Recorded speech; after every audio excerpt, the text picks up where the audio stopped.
듣는 것에 주의하라. 그래서 우리 같이 하나님의 말씀을 일어나서 봉독하도록 하겠습니다. 마가복음 4장 24절, 누가복음 8장 18절 말씀입니다.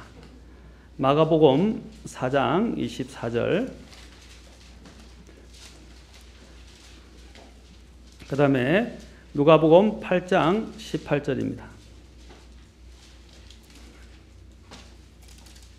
자, 다 찾으셨으면 우리 한음성으로 마가복음부터 봉독하도록 하겠습니다. 자, 4장 24절 마가복음 시작. 또 그분께서 그들에게 이르시되 너희가 듣는 것에 주의하라. 너희가 무슨 척도로 재든지 그것대로 평가를 받으리니 듣는 너희가 더 많은 것을 받으리라. 누가복음 8장 18절입니다. 누가복음 8장 18절. 자, 시작. 그러므로 너희가 어떻게 듣는지 주의하라. 있는 자는 누구든지 받을 것이요 없는 자는 누구든지 자기에게 있는 줄로 여기는 것도 빼앗기리라 하시니라. 기도하시겠습니다. 하나님, 오늘 주님을 사랑하여 이 자리에 나온 주님의 성도들을 기억하시고 하나님의 생명의 말씀으로 또 하나님의 살아있는 말씀으로 저희들에게 말씀해 주시고 저희로 듣게 하옵소서. 야고보서에 있는 말씀처럼 말씀을 듣고 잊어버린 자가 아니고 또 말씀을 듣고 행하지 아니함으로 자신을 속이는 자가 아니라 말씀을 듣고 행하여 정말 하나님이 기뻐하시는 사람으로 세워지고 또한 주님을 섬기고 주님을 영광스럽게 하기를 원합니다. 성령께서 이 시간 처음부터 끝까지 모든 것을 주장하시고 또 인도해 주시고 영광 받으시기를 원하며 예수님의 귀한 존함을 받들어 기도하옵나이다. 아멘. 앉으시겠습니다. 자, 마가복음 4장 24절에 보면 주님께서 이제 말씀하시면서 너희가 듣는 것에 주의하라. 앞에는 바로 누구든지 들을 귀가 있는 것은 있거든 들을지어다 라고 23절에서 말씀하십니다. 그러면서 주님이 24절에서는 또한 한 단계 더 나아가서 너희가 듣는 것에 주의하라. Take heed, what 이라고 되어 있습니다. What ye hear. 바로 너희가 듣는 것에라 말은요, 무엇을 들을 것인가 주의하라고 말합니다. 무엇을 들을 것인가. 우리가 듣는 것에 주의하라. 그리고 아까 읽었던 누가복음 8장 18절에서는요, 이 부분을 또 다르게 주님이 말씀하시면서 다음 시간에 제가 살펴볼 것입니다. Take heed, how라고 되어 있어요. how.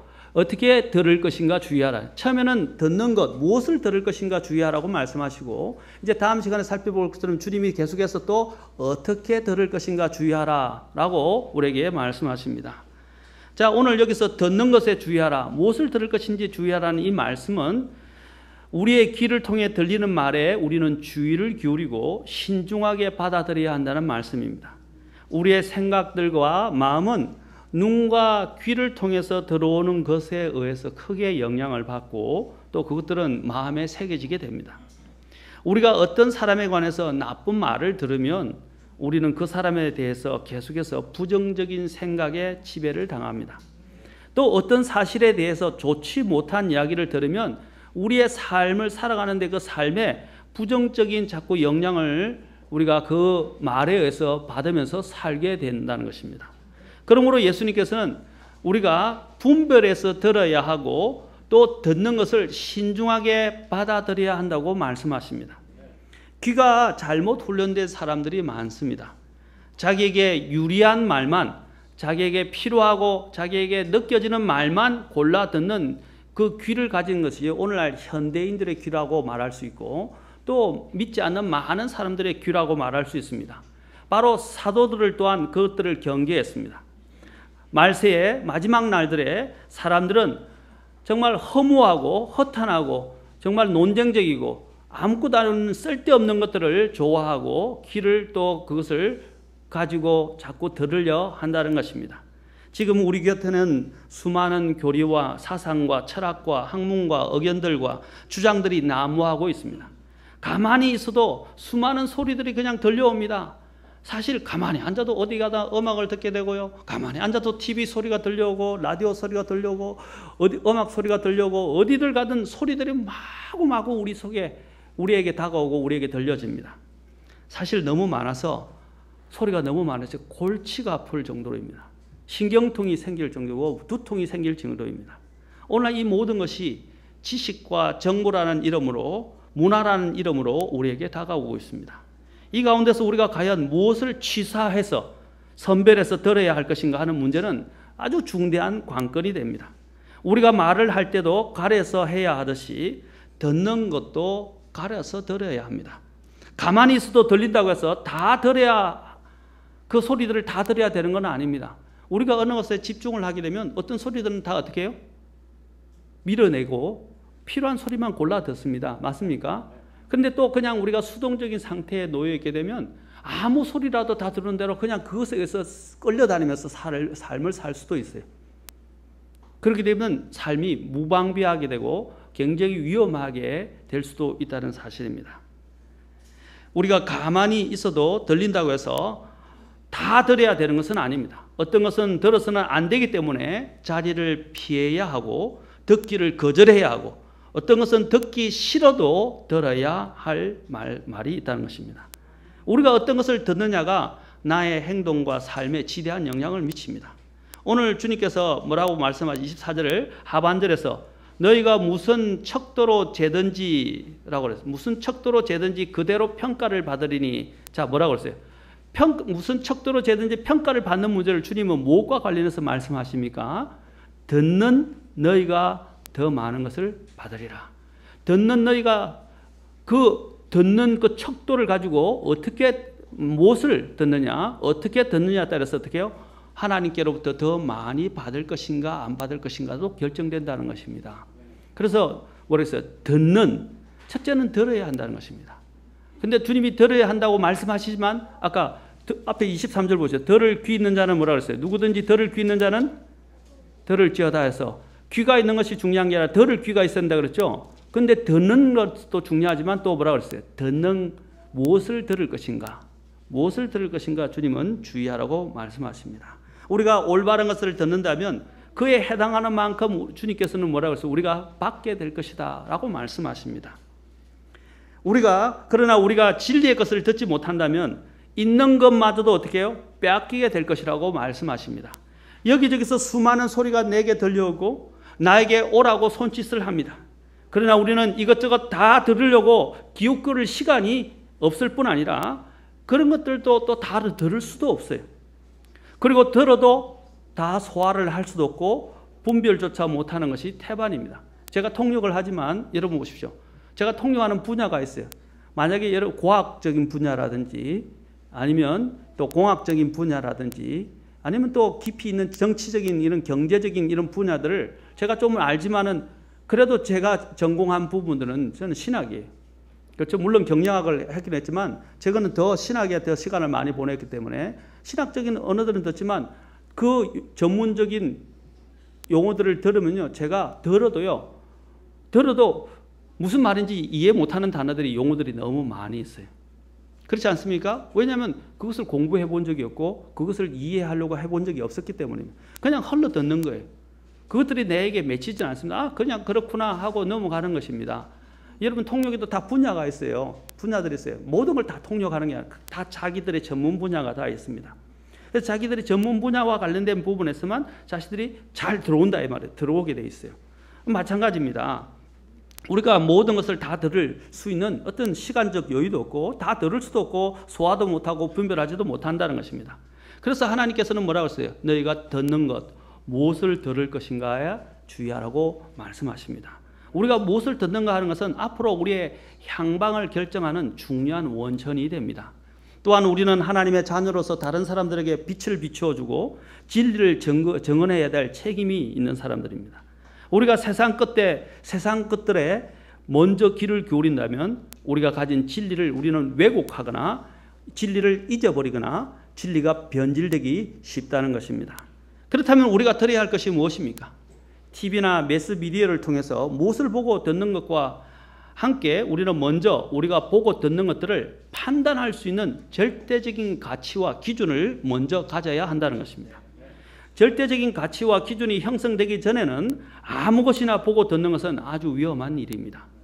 그리고 자녀들이 무엇을 먹고 무엇을 보고 무엇을 듣고 어디에 가는지를 부모들은 책임감을 가지고 항상 살펴보아야 합니다. 그리고 민감하게 대처해야 합니다. 우리는 부모들이 육적인 건강과 관련해서는 무엇을 먹어야 되는지에 대해서는 아주 세심하게 신경을 쓰면서도 우리 아이들이 무엇을 보고 무엇을 듣고 무엇의 시간을 보낸지에 대해서는 그런 관한 정서적인 문제에 대해서는 영적인 문제에 대해서는 신경을 쓰지 않는다는 것입니다. 더군다나 하나님과 관련된 훈련에 관해서는 더욱더 방치하기 일쑤입니다. 자녀들이 어려서부터 무엇을 듣고 보고 자라느냐는 그 아이의 성격과 정서와 영적인 삶에 있어서 평생에 걸쳐 중대한 기초를 형성하는 문제입니다. 아이들이 하고 싶은 대로 듣고 보도록 내버려 둔다면 결국 잘못된 길로 빠지게 됩니다. 부모 자신들이 먼저 이런 일에 분별력을 가져야 하고 주의를 기울여야 하며 하나님 앞에서 구별된 삶을 살아야 하고 그러한 본을 또 우리 자녀들에게 보여줘야 합니다. 하나님께서는 자녀들을 양육할 책임을 누구에게 줬습니까? 학교에 주지 않았어요. 정부에게도 주지 않았어요. 교회에도 주지 않았어요. 1차적인 책임은 누구에게 있어요? 부모에게 있습니다. 아이들이 처음에 모든 것들을 배우는 것은 어디서부터 오냐면 부모에게서 옵니다.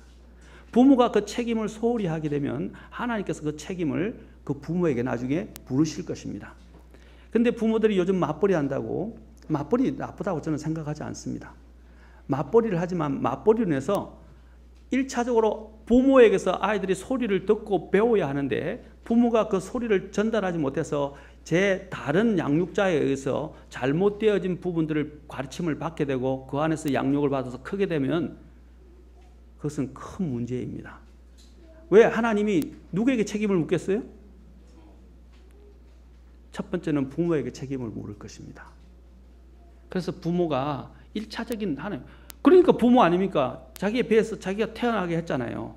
근데 맞벌이를 한다고 아이들을 등한시하고 다른 사람들의 손에 너무 많이 맡기고, 물론 오늘은 부득이하게 싱글 마음으로 살아가시는 분들이 계시고 부득이하게 또 아버지가 아파서 또 직업 전선에 뛰어들어야 되는 분도 있고 또 생계를 아빠 혼자서는 감당하기 힘들어서 엄마가 도와줘야 되는 경우도 있어요. 저는 그런 것들을 말씀드린 게 아닙니다. 그러나 생활에 여유가 있고 분명히 가정에 여유가 있고 또한 아빠가 버는 것으로도 충분한데도 불구하고 아이들이 올 때 아이들을 맞이할 수 있고 아이들의 정서적인 부분과 영적인 필요를 채워줄 수 있는, 먹을 것만 채워주는 게 아니라 정서적인 필요와 영적인 필요를 채워줄 수 있는 그런 엄마가 되어야 한다는 사실입니다. 그렇죠? 돈을 버는 게 더 중요합니까? 자녀가 더 중요합니까? 하나님 나중에 무엇을 물으시겠어요? 어떤 책임에 대해서 누구에게 물으시겠어요? 부모에게 묻는다는 것입니다. 부모에게. 그래서 부모 자신들이 먼저 이런 일에 분별력을 갖고 주의를 기울이고 구별된 삶을 살아야 되고 본을 보여야 합니다. 자녀들이 자기가 원하는 대로 하도록 방치하는 것은 부모의 책임을 회피하는 잘못을 범하는 것입니다. 잠언 13장 24절에는 이렇게 말씀하십니다. 회초리를 아끼는 자는 자기 아들을 미워하거니와 그를 사랑하는 자는 어릴 때에 betimes라는 말이 어릴 적부터 이 말입니다. 어릴 적부터 그를 징계하느니라 라고 그랬습니다. 어릴 때부터 우리 속담에는 3살 버릇 8까지 간다 라고 했죠. 사실 영어 속담에 보면 요람에서 무덤까지, 요람이 뭡니까? 아이가 태어난 그 눕는 자리 있죠. 거기서부터 시작해서 무덤까지 간다고 말하고 있어요. 그것이 아이들이 태어날 때부터 교육을 받아야 되는, 그리고 습관을 형성해야 되는, 성격을 형성해야 되는 이런 부분들이 얼마나 중대한 문제인가를 말하고 있습니다. 잠언 22장 6절에서는 아이가 마땅히 가야 할 길로 아이를 훈련시키라 그랬어요. In the way라고 되어 있어요.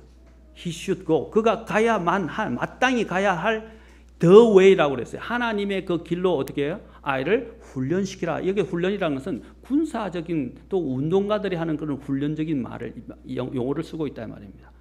그 아이들을 이런 습관을 잡아주고 하는 것들이 부모의 책임이고 그 일을 해야 돼. 그러면 어떻게 하냐? 그리하면 그가 늙었어도 그 길을 떠나지 아니하리라 그랬어요. 잠시 떠날 수는 있지만 곧 돌아온다고 말하고 있습니다. 그래서 어릴 적의 교육이 얼마나 중요한가 하는 것입니다. 과거에는 미국의 대부분의 가정들이 그리스도인의 가치관을 확립하고 있었고 그러한 가치관을 가지고 아이들을 양육해 왔습니다. 그래서 참 오랫동안 이렇게 크리스찬 가정들 보면 굉장히 경건한 가정들이 미국에 많아요. 그런 거 보면 본받아야 될 점도 상당히 많이 있습니다. 그러나 오늘날 미국에도요, 이 법이 바뀌고 잘못된 정치가들에 의해서 법들이 자꾸 제정되면서 이제는 아이들 양육을 제대로 하지 못하고 심지어는 아이들을 징계를 할 수가 없게 됐어요. 또 특히 해초리를 들고, 만약에 해초리를 들고 애들을 징계했다가는요, 옆에서 맞는 소리나 애가 우는 소리나 또 이렇게 좀 아이들을 혹독하게 다루는 것처럼 들려지면 이웃에 신고를 해버리면요, 고발당하고 결국에는 양육권을 박탈당할 수도 있어요. 참 큰 문제입니다. 우리 한국에서 이렇게 미국으로 이민을 갔던 세대들 중에서도 한국식으로 자녀를 양육했다가 고발당해가지고 양육권을 박탈당한 사람들이 많이 있습니다. 그런데 그것은 지금 미국 사회가 잘못되어지고 있다는 것을 사실 말해줍니다. 그럼에도 불구하고요, 제가 만났던 그리스도인 가정들을 보면 그리스도인 가정은 세상 법이 뭐라고 하든지 하나님의 말씀의 법에 해초리를 들고 징계를 하라고 했기 때문에 무조건 해초리를 드는 건 아닙니다. 제가 말씀드린 것은 적절한 징계를 맞게 징계를 하면서 아이들을 양육하더라고요. 그래서 소리가 안 나게, 근데 아이들도 어릴 때부터 신앙적으로 무장이 되니까 신고 안 해요. 아이들이 적절하게 징계를 달리 받습니다. 그리고 부모가 자신을 사랑해서 징계한다는 것을 아이들도 느끼기 시작합니다. 뭐 매를 맞을 때는 아프니까 반항도 하고요. 엄마가 싫다, 미웁다 이렇게 이야기할 수도 있지만은 그럼에도 불구하고 아이들은 마음속에 부모가 나를 사랑한다는 것을 아이들이 알기 시작합니다. 자, 하나님께서 우리에게 주신 것은 이 청각이라고 제가 말씀드렸는데, 우리 가장 놀라운 이 청각을 가지고 우리는 어떤 소리를 들을 것인가? 세상에서는 수많은 다양한 소리가 있고 저마다 자기들의 소리를 다 냅니다. 모든 것은 소리가 다 있어요. 하나님께서는 무엇보다도 하나님의 음성을 우리가 듣기를 원하십니다. 하나님께서는 그것도 아주 세밀한 소리로 말씀하실 때가 있어요. 엘리야에게 나타나실 때처럼 열왕기상 19장 12절 보면 엘리야가 날 때 아주 조용한데 미세한 가운데서 주님께서 말씀하셨어요. 어떤 때는 주님께서 폭풍우 가운데도 말씀하십니다. 어떤 때는 미세한 가운데. 여러분, 만약에 여러분들이 삶이 온 세상의 소리에 이렇게 영향을 받고 그 소리에 묻혀 산다면요, 주님께서는 미세한 가운데서 또 심지어는 양심을 통해서 말씀하실 때 그 음성을 들을 수 있겠느냐는 것입니다. 못 듣는다는 것입니다. 그러나 여러분들이 하나님의 음성에 훈련이 되어 있고 그 음성에 굉장히 여러분들이 이렇게 많이 연결되어 있는 가운데서 삶을 살았다 그런다면 수많은 소리가 오더라도 미세한 가운데 주님이 말씀하실 때 그 말씀을 구별하여 들을 수 있어요. 하나님의 음성은 참으로 어떤 때는 우리의 고막을 수소 원자 2개 두께만큼, 눈곱의 눈곱만큼 움직이면서도 하나님께서는 우리의 길을 열어서 그분의 생명의 말씀을 들려주고 싶어 하신다는 것입니다. 예레미야서 7장 21절부터 28절에 보면 이스라엘 백성들의 문제점을 여기서 주님께서 잘 지적하고 있습니다. 그들의 문제점이 바로 듣는 것과 관련되어 있었습니다. 같이 한번 보실까요? 예레미야서 7장 21절부터 28절 말씀입니다. 예레미야서 7장 21절부터 28절까지입니다.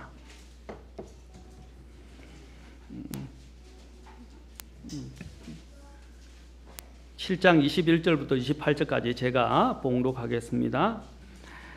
만군의 주 곧 이스라엘의 하나님이 이같이 말하노라. 너희의 희생물에 너희의 번제 헌물을 얹고 고기를 먹어라. 내가 너희 조상들을 이집트 땅에서 데리고 나오던 날에 번제 헌물이나 희생물에 관하여 그들에게 말하지 아니하고 명령하지도 아니하였느니라. 자, 주님이 뭘 말씀해요? 이스라엘 백성들이 무조건 하나님 앞에 오면요, 그냥 우리가 이야기하는 일종의 예의상, 의식상 희생물이나 번제 헌물을 갖고 온다는 것입니다.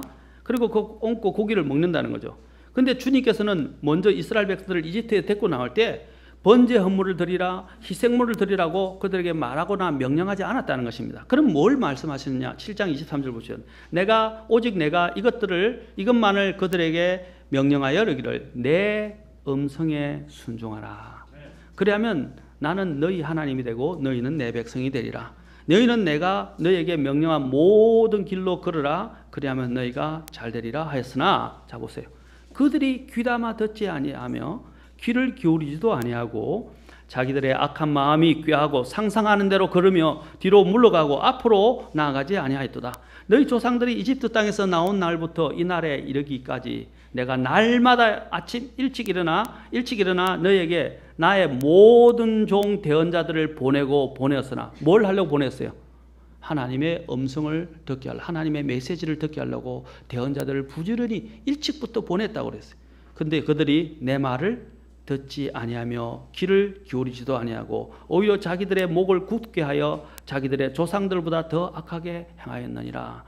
여러분, 이것들을 아셔야 돼요. 특히 우리 자녀들도 알아야 되는데, 자녀들이 엄마 말을 안 듣거든요. 엄마 말 안 듣는 건 아빠 말 안 듣는 거와 똑같아요. 집에서 법을 세우는 사람이 누굽니까? 부모이지만 특히 아빠예요.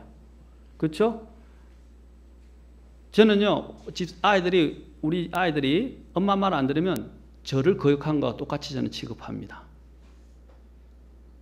우리 사람은 그래도 좀 기다리라고, 저보고 들어가라고 기다리라고 이야기를 합니다. 그러나 어느 경우에는 제가 분명히 나섭니다. 그래서 엄마의 말은 아빠의 말과 똑같다는 거죠.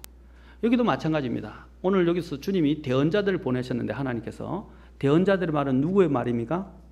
하나님의 말씀이라고 말씀하고 있습니다. 오늘도 마찬가지입니다. 목회자가 말씀을 선포할 때 그 선포는 하나님의 말씀입니다. 그래서 베레아 사람들이 사도 바울의 말씀을 들었을 때에, 강론하는 말씀을 들어 뭐라고 그랬습니까? 사람의 말로 받지 않고 하나님의 말씀으로 받아들이고 또 그 말씀이 그러한가 하여 날마다 성경을 탐구하였다라고 말하고 있습니다.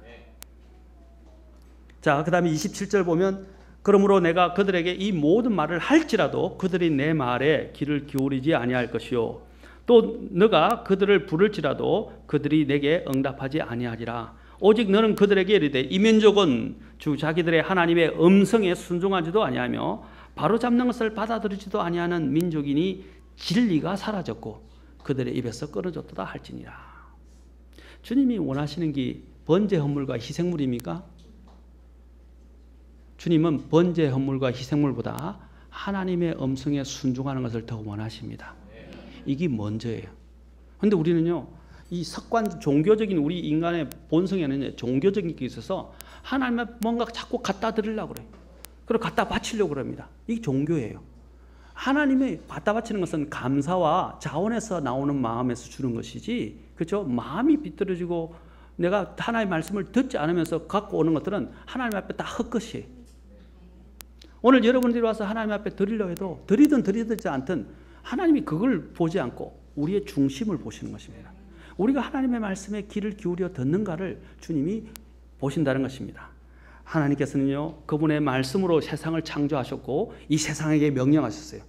그분의 말씀으로 빛이 있으라 라고 명령하시니까 이 세상에 빛이 있게 되었어요. 그렇죠? 그 다음에 해와 달과 별을 두셨을 때 있고 사람을 두셨을 때 모든 것이 있으라고 명령하실 때 그 자리에 있게 됐다는 것입니다. 이것은 말씀의 권능을 말해주는 것입니다.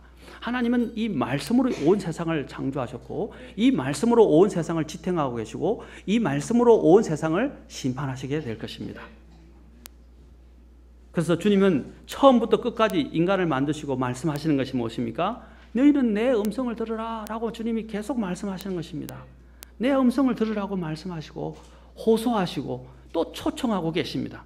그러나 수많은 사람들이 그 음성을 거부하고 있습니다. 오늘날 하나님께서 이 타락한 세상, 하나님을 모르는 세상에 몇 가지를 통해서 주님이 말씀하고 계신 것이 있어요. 첫째는 로마서 1장을 보면 하나님이 자연 세계를 통해서 이 만드신 우주 질서 정연한 코스모스 우주 체계를 통해서 하나님이 뭡니까? 하나님이 누구신가? 이것을 만드신 이가 누구인가? 또 이것이 누구의 작품인가? 하면서 하나님을 선포하고 계세요. 하나님의 영광을 나타내고 하나님의 신격을 나타내고 보이고 있습니다. 두 번째는 하나님께서 양심을 통해서 우리에게 말씀하고 계세요. 우리의 양심을 통해서 미세하게 하나님이 누구신가를 계속해서 주님을 말씀해 주고 있습니다. 그런데 사람들이 귀를 닫고 그것을 밀어내고 양심을 무시하고 하나님이 만드신 창조 세계에 대해서 하나님의 솜씨들을 그들은 생각하지 않는다는 것입니다. 그리고 하나님은 또한 무엇을 주셨습니까? 구약에는 대언자들을 주셨고, 그렇죠? 그렇지만 오늘날에는 하나님이 성경의 말씀을 주셨어요. 그리고 실제로는 예수 그리스도까지 주셨어요. 살아있는 하나님의 말씀을 주셨어요. 그리고 성경의 말씀을 주셨어요. 그런데도 주님이 얼마나 친절하게 많은 것들로 우리로 하여금 하나님을 알고 하나님을 찾게 하시려고 얼마나 많은 것들로 주셨어요. 자연 만물을 통해서, 양심을 통해서, 성경을 통해서, 심지어는 그 실체이신 예수 그리스도 하나님이신 그분을 우리의 육체를 입고 나서 볼 수 없는 하나님을 볼 수 있도록 하나님께서 배려해 주셨다 이 말입니다. 하나님이 우리를 계속해서 부르시는 거예요. 그리고 초청하고 계신다는 것입니다. 그러나 오늘날 많은 사람들은 자신들의 길을 진리에서 돌이켜서 허탄하고 헛된 이야기들을 쫓고 있습니다. 디모데후서 4장 4절은 이러한 사실들을 너무나도 잘 우리에게 말해주고 있습니다. 오늘 이 순간에도 주님께서는 교회에 대해서도 교회에게도 계속해서 반복해서 말씀하십니다. 여러분 요한계시록 2장과 3장에 보시면 소아시아 7교회가 등장합니다. 그 7교회에 대해서 각 교회마다 처음에 에베소 교회부터 마지막 교회가 뭐죠? 라오디게아 교회죠. 마지막 라오디게아가 현대 교회를 반영하고 있는데 그 교회들에게 말씀하시는 그 뒤에마다 뭐랬습니까? 들을 귀는 자는 성령께서 뭐라고 했어요? 교회들에게 하시는 말씀을 들을지어다 라고 말씀하십니다. 계속해서 주님은 교회에게도 계속 말씀하시고 우리 개인에게도 계속 말씀하십니다. 오라 하고 말씀하십니다. 들으라고 말씀하십니다. 청종하라고 말씀하십니다. 그러므로 우리가 들어야 할 첫 번째 말씀은 무엇입니까? 하나님의 말씀입니다. 로마서 10장 17절에서 믿음은 들음에서 오며 그 들으면 하나님의 말씀에서 나오느니라고 말씀하십니다. 믿음은 어디서 온다고요? 하나님의 말씀을 들음으로써 온다는 것입니다.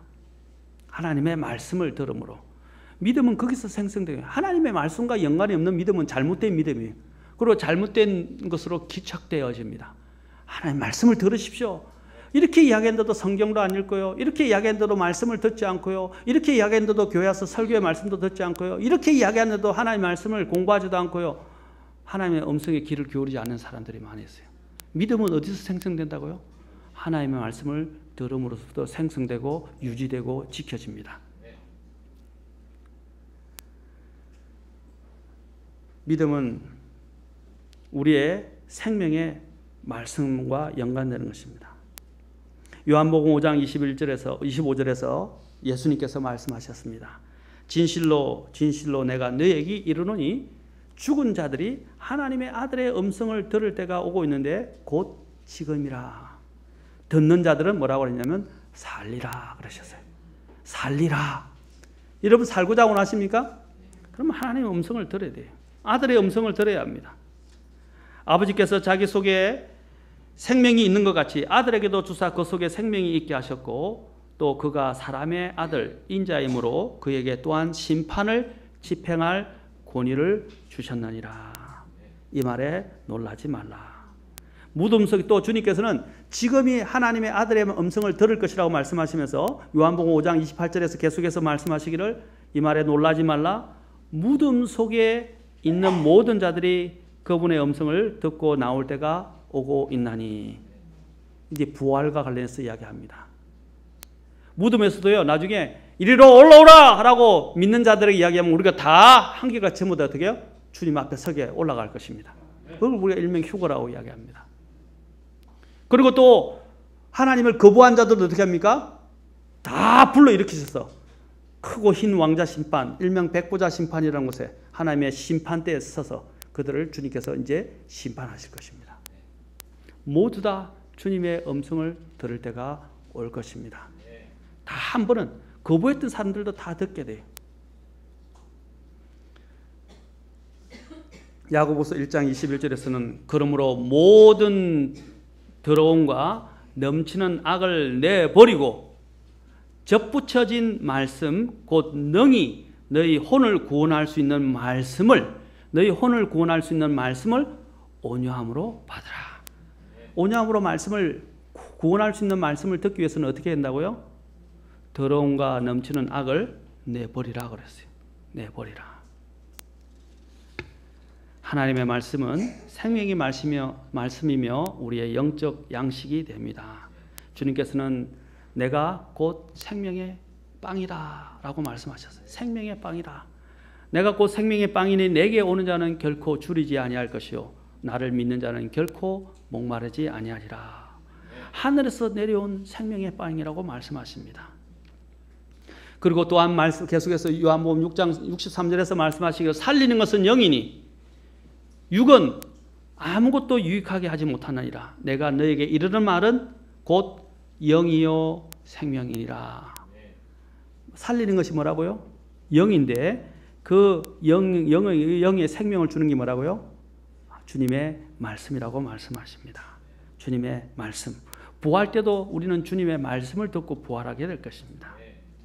사람이 빵으로만 살 것이 아니요 하나님의 입에서 나오는 모든 말씀으로 살 것이니라 라고 주님이 사탄을 대적할 때도 신명기의 말씀을 인용하시면서 하나님의 말씀을 예수님이 자신의 말씀을 신명기의 말씀을 인용하시면서 마귀를 물리치셨습니다. 말씀은 이렇게 중요한 것입니다. 성경에서 말씀을 다음에 또 자세하게 살펴보면 성경에서 말씀은요 젖에 비유되고요 빵에 아까 빵에 비유되고요 꿀에 비유되고요 고기에 비유되고 단단한 음식에 비유됩니다. 이런 것들이 다 비유돼요. 왜 하나님께서 이런 음식에다가 하나님의 말씀을 비유했을까요? 우리가 필수적으로 먹어야 한다는 것입니다. 또 그것을 먹을 때 편식을 하면 안 되죠? 그래서 주님이 골고루 이렇게 음식에 여러 가지 음식에 비유를 하셔서 말씀하요. 우리가 성경의 말씀을 하나님의 말씀을 내 생명의 양식으로 계속해서 이렇게 골고루 섭취하게 되면 건강해져요.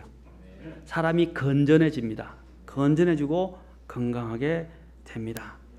주님의 말씀은 거룩한 말씀이고 창조를 할 수 있는 능력의 말씀이고 또 이 세상을 지탱하는 지탱의 말씀이고 또 이 세상을 심판하실 심판의 말씀이자 또한 심지어는 그 말씀은 우리를 지켜주는 보호의 말씀입니다.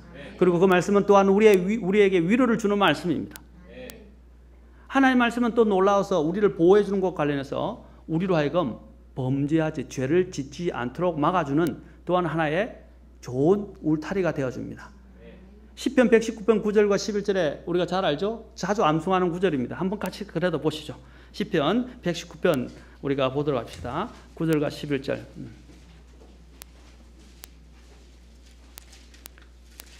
왜 우리가 하나님의 말씀을 먹어야 되고 암송해야 되고 묵상해야 되고 그렇죠? 그것만 아니라 이제 그것을 가지고 살아야 됩니다. 살아야 되는데 9절과 11절 우리가 잘 아는 말씀이지만 우리 같이 한번 봅시다. 119편 9절 11절 오늘 119편을 좀 몇 가지 볼 겁니다. 찾아보십시오. 꼭 찾으시기 바랍니다. 9절과 11절입니다. 자, 청년이 어떤 사람입니까? 정욕이 많은 자래요. 하고 싶은 욕구가 많은 거예요. 호기심과 관심이 여러 가운데 많은 그렇죠? 열정이 넘치는 사람이에요. 자, 그 청년이 그런데 보십시오. 무엇으로 자기 길을 깨끗하게 하리까?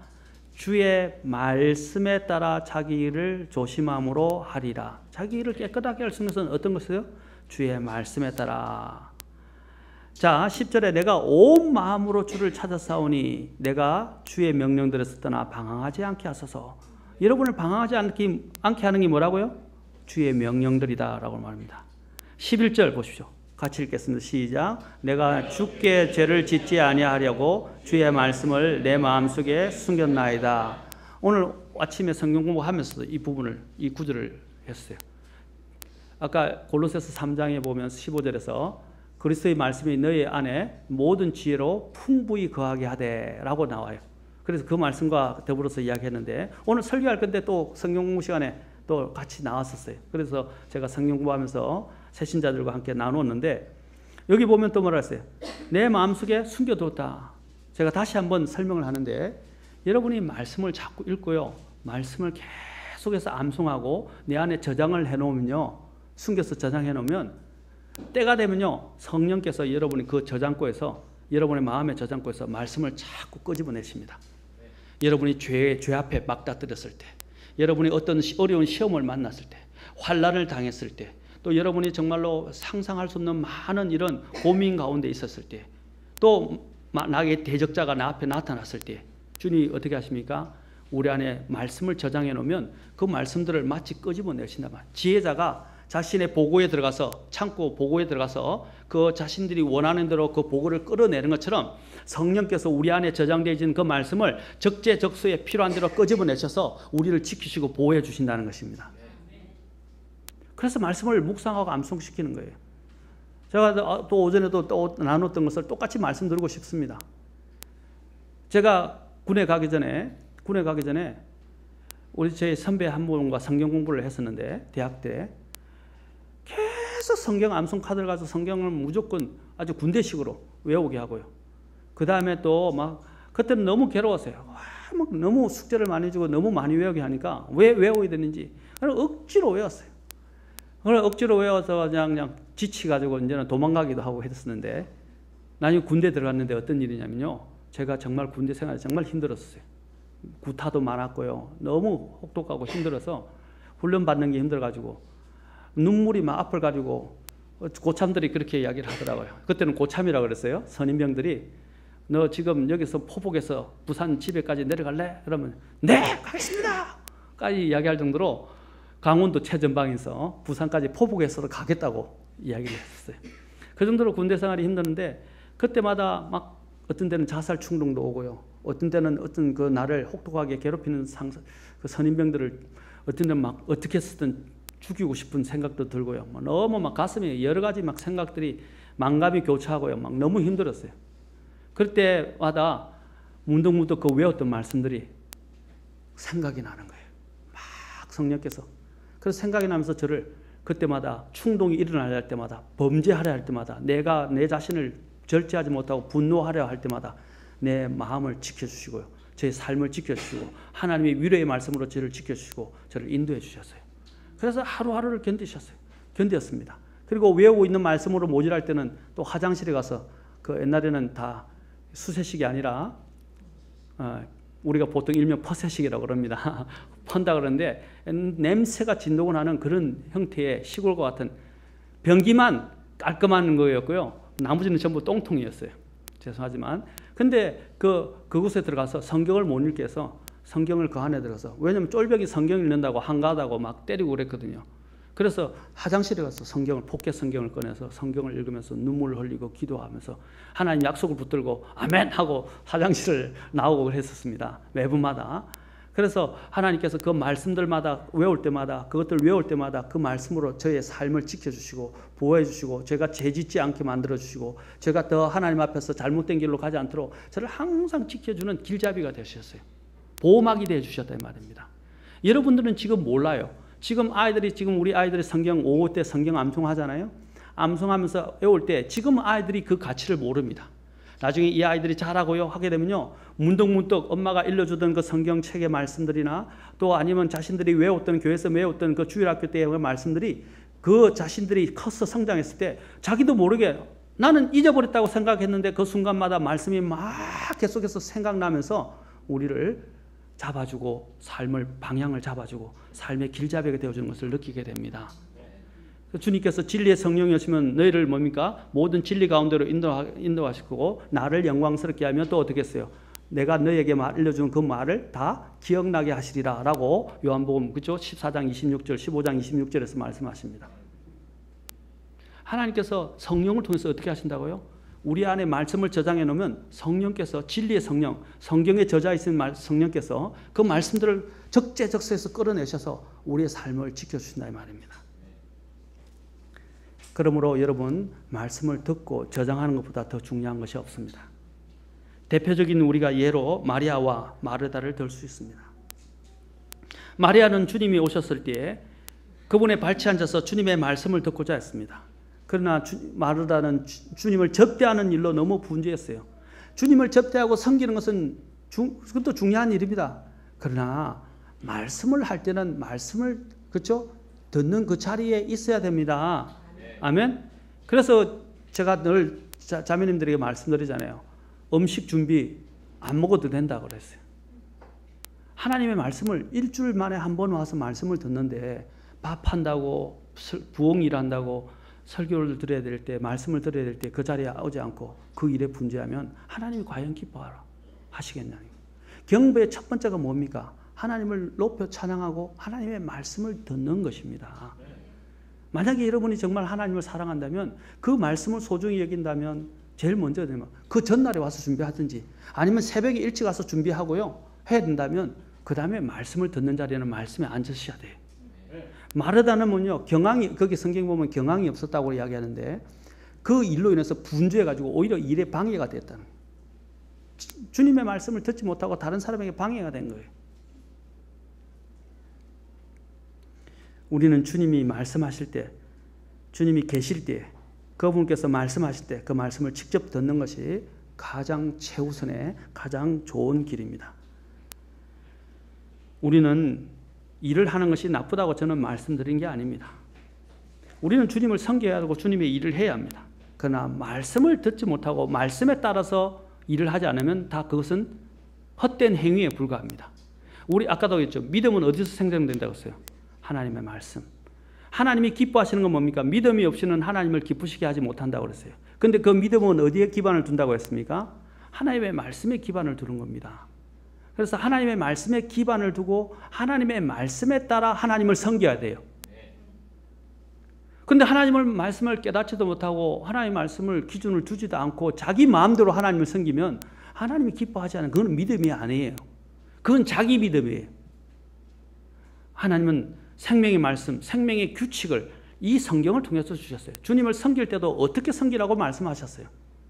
맞습니까? 그러면 그 말씀에 기준해서 그래서 말씀을 공부해야 되고요. 말씀을 들어야 되고 말씀 안에서 살아야 됩니다. 우리는 우리의 삶의 무지와 편견을 깨우치기 위해서도 하나님의 말씀을 들을 필요가 있습니다. 미국의 자동차 1급 정비사였던 한 젊은 청년이 있었는데 그 청년은 일부러 아주 낡은 차를 구입해서 스스로 정비해서 새 차 못지않게 잘 몰고 다녔습니다. 저도 때로는 한번 이렇게 정비를 배우고 싶다는 생각이 들더라고요. 어느 날 그 차를 몰고 넓은 들판을 지나게 됐는데 갑자기 시동이 꺼지고 차가 움직이지 아니하는 것이었습니다. 그래서 어디가 고장났나 싶어서 본넷을 열어서 안을 이것저것 먼저 보아도 아무리 봐도 이유를 알 수가 없었어요. 땀을 뻘뻘 흘리면서 고치느라 애를 쓰고 있는데 마침 아주 고급 차를 한 대를 몰고 온 나이 지긋이 든 분이 차를 멈추고 고치는 차를 쭉 둘러보는 것이었습니다. 그러면서 말하기를 젊은이 내가 좀 차를 도와줄까? 그러니까 이 젊은이가 내가 1급 정비사입니다. 쓸데없는 소리 하지 마십시오. 저도 차를 다 고칩니다. 그런데 또 이렇게 이분이 젊은이 내가 차를 좀 고치는 걸 도와줄까? 라고 또 묻습니다. 그런데 이 젊은이가 또 오기에서 쓸데없는 소리 하지 마십시오. 그런데 이렇게 큰 소리를 치면서 차를 고치려 했지만 차를 고칠 수가 없었어요. 일이 그렇게 되자 청년은 노인에게 차를 맡겨봅니다. 한번 해보십시오. 근데 노인이 차속을 들여다보니 나사 하나를 조금 조였다가 푸니까 그냥 시동이 다 걸려버리는 거예요. 그래서 청년은 하도 기가 막혀서 선생님 누구세요? 하고 물었어요. 그러자 그 선생님이 뭐라고 하는지 아십니까? 난 헨리 포드요. 자동차 왕 바로 헨리 포드였던 것입니다. 여러분 이 세상에 우리가 자꾸 우리의 편견과 나의 어떤 갖고 있던 선입견 그리고 내가 가지고 있던 지식을 가지고 우리는 내 자신의 자꾸 원하는 것들만 가지고 생각하고 판단하고 일을 진행하려 합니다. 하나님이 말씀하실 때는요. 우리가 하나님이 뭐라고 말씀하든지 내 생각과 내 판단과 내 경험을 다 내려놓고 주님 앞에 말씀 앞에 주님 무엇이든지 말씀하옵소서 내가 듣겠나이다 라고 여러분 고백하셔야 돼요. 오늘날 이단들의 가장 큰 문제가 무엇입니까? 자기들의 감정과 자기들의 환경과 자기들이 원하는 바에다가 하나님의 말씀을 맞춰서 갖고 온다는 거예요. 아닙니다. 성경을 읽을 때 하나님이 말씀하시면 내 생각에 배치가 되고 내 감정에 배치가 되고 내 경험에 배치가 되고 내가 아는 지식과 배치가 되도록 어떻게 돼요? 그걸 내려놔야 됩니다. 그리고 하나님 말씀을 받아들이셔야 됩니다. 그게 믿음이에요. 여러분 우리가 알고는 나사라든지 수많은 과학적 발견을 했던 사람들이 어떤 사람들이었어요? 자신들이 지금까지 배워왔던 지식 체계를 가지고 과학을 발견한 게 아니에요. 많은 과학자들이 성경을 통해서 과학을 발견했어요. 여러분이 알고 있는 회로를 발견한 사람이라든지 빛이나 전화기의 원리들이 다 성경에서 나왔어요. 성경을 공부하는 사람들이 그 안에서 아이디어를 얻게 되고 그 안에서 그런 부분들의 놀라운 진리들을 발견하게 된 것입니다. 그때는 그것이 통용이 되지 않고 그것은 허무맹랑한 것들이었어요. 그런데도 그가 어떻게 했어요? 자신의 생각과 지식과 지금까지 축적되었던 지식의 축적들을 다 내어버리고 하나님의 말씀에 집중을 하고 하나님의 말씀을 받아들이면서 연구하기 시작했을 때 놀라운 것들을 발견하게 되어서 오늘날 우리에게 혜택이 주어진 게 된 것입니다.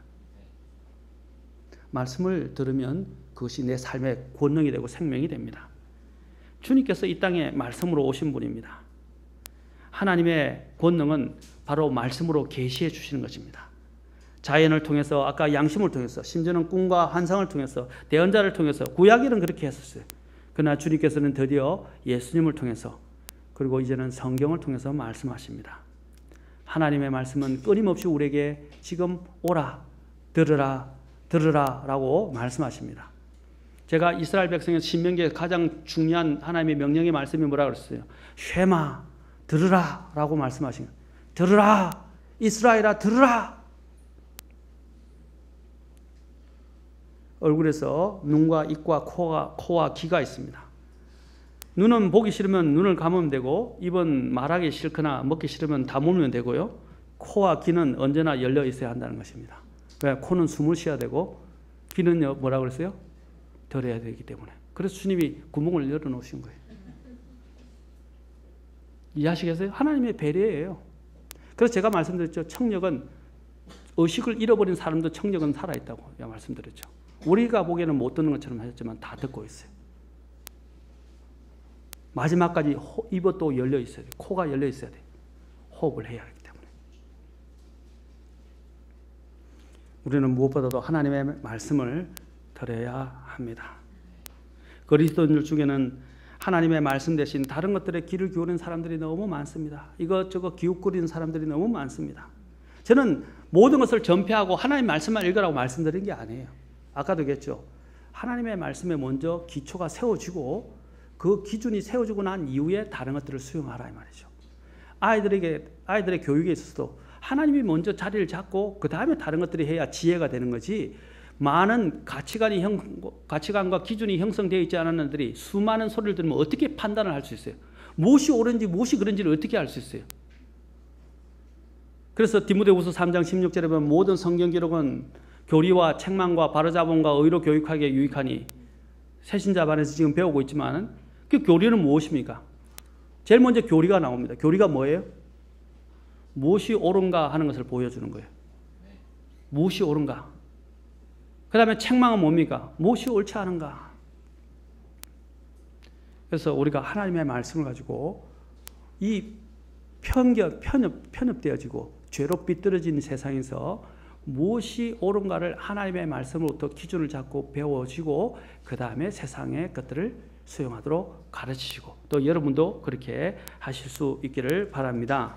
그렇죠? 그래서 사도 바울이 예수 그리스도를 아는 지식이 가장 고상한 지식이다라고 이야기했던 것입니다. 그리고 다른 것들을, 예수 그리스도 외에 다른 것들을 아는 것들을 다 배설물로 여겼다고 그랬어요.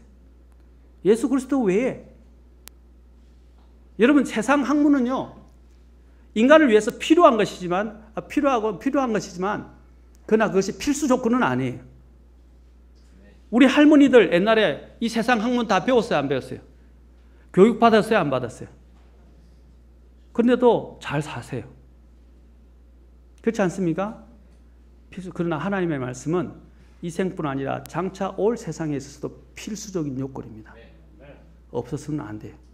이 말씀으로 우리는 거듭나고, 이 말씀으로 우리는 영적으로 건전해지고 건강해지고, 이 말씀으로 거룩해지고, 이 말씀으로 우리는 나중에 주님 앞에 서게 될 것입니다. 이 말씀에 의해서 호출되어서 우리는 천국으로 올라가게 될 것입니다. 우리의 자세들을 고칩시다. 그리고 우리의 삶의 태도를 바꿉시다. 하나님의 말씀에 대한 태도를 우리가 이제 바꿀 때가 있습니다. 잠언 이제 정리하겠습니다. 잠언 14장 15절입니다.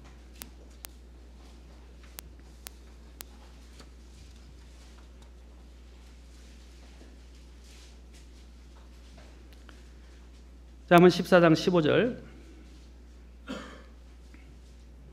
자, 읽고 다음 시간에 계속하겠습니다. 잠언 14장 15절입니다. 자, 시작. 단순한 자는 모든 말을 믿으나 분별 있는 자는 자기의 가는 것을 잘 살피느니라. 예, 단순한 자는 다시 말하면 다른 것에서는 우매하다, 어리석다고 이야기합니다. 이 단순한 자는 두 가지 특성이 있어요. 단순하기 때문에요. 어떤 때는 정말 어리석어요. 그런데 단순한 자는 또 어떤 게 있냐면 잘 받아들이면 그것은 지혜로운 자가 된다는 것입니다. 아멘. 그래서 단순한 자는 뭡니까? 여기 보면 단순한 자는 모든 말을 분별 없이 듣는다는 거예요. 그러나 지혜로운 사람들은 자기의 길을, 그 말씀을 듣고 자기의 길을 살피게 되고 분별을 하게 됩니다. 마지막 때 주님께서는 성령을 통해서 말씀하십니다. 성령을 통해서 우리가 어디에 귀를 기울여야 하는가. 다음 시간에 제가 우리가 기울여야 될 말씀 중에 첫째는 하나님의 말씀을 들어야 한다고 그랬죠. 다음 시간에는 뭐에 대해서 하냐면 말씀을 무엇을 드릴까 했는데 건전한 교리에 대해서 말씀을 드리겠습니다. 건전한 교리. 디모데전서 4장 1절 마치고 바로 마치겠습니다. 디모데전서 4장 1절 2절.